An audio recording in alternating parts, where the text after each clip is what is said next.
தமிழகத்தில் 6 ராஜ்யசபா எம்பிக்களின் பதவிக்காலம் ஜூலை 24ஆம் தேதி நிறைவடைகிறது. தமிழகத்திலிருந்து ராஜ்யசபாவிற்கு தேர்வாக யார் யாருக்கு வாய்ப்பு என ரமேஷ் வழங்க கேட்கலாம். ரமேஷ் வணக்கம், உங்களுடைய தகவல்களை பதிவு செய்யலாம். தமிழகத்தில் 18 பேர் ராஜ்யசபா எம்பிக்களாக இருக்கிறார்கள். அதுல 1/3 பங்கு எம்பிக்களின் பதவி என்பது 2 ஆண்டுகளுக்கு ஒரு முறை நிறைவடையும். அந்த வகையில பார்க்கும்போது தற்போதைய சூழல்ல 6 பேர் உடைய ராஜ்யசபா எம்பி பதவி என்பது வரக்கூடிய ஜூலை 24ஆம் தேதி நிறைவடைய இருக்கிறது.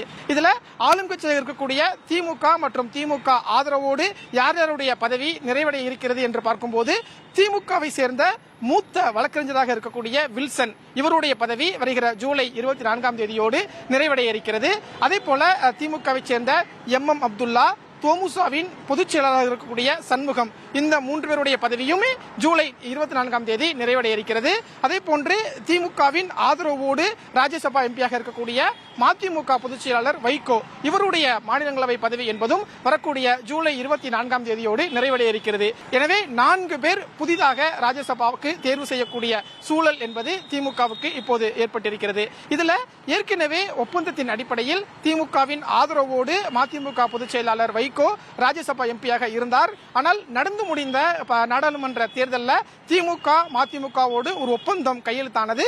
அப்போது மதிமுகவுக்கு ராஜ்யசபா சீட் கொடுக்கிறோம் என்று திமுக எந்த இடத்திலேயுமே ஒரு உத்தரவாதம் என்பதை கொடுக்கவில்லை. எனவே மதிமுகவுக்கு இந்த முறை ராஜ்யசபா சீட் இல்லை என்பது உறுதியாகிவிட்டது. எனவே மதிமுக பொதுச் செயலாளர் வைகோவுக்கு கொடுக்கப்பட்ட அந்த ராஜ்யசபா சீட் என்பது மக்கள் நீதி மையத்துக்கு இந்த முறை செல்ல இருக்கிறது. ஏனென்றால் நாடாளுமன்ற தேர்தலில் திமுக கூட்டணியில் மக்கள் நீதி மையம் இணைந்தது.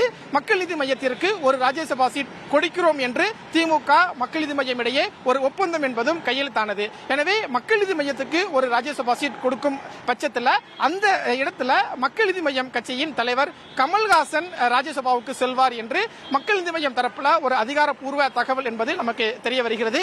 எனவே ஜூலை 24ஆம் தேதிக்கு பிறகு ராஜ்யசபா எம்பியாக டெல்லிக்கு கமல்ஹாசன் செல்வார் என்பது ஒரு உறுதிப்பட வரக்கூடிய ஒரு தகவலாகவே நமக்கு இருக்கிறது.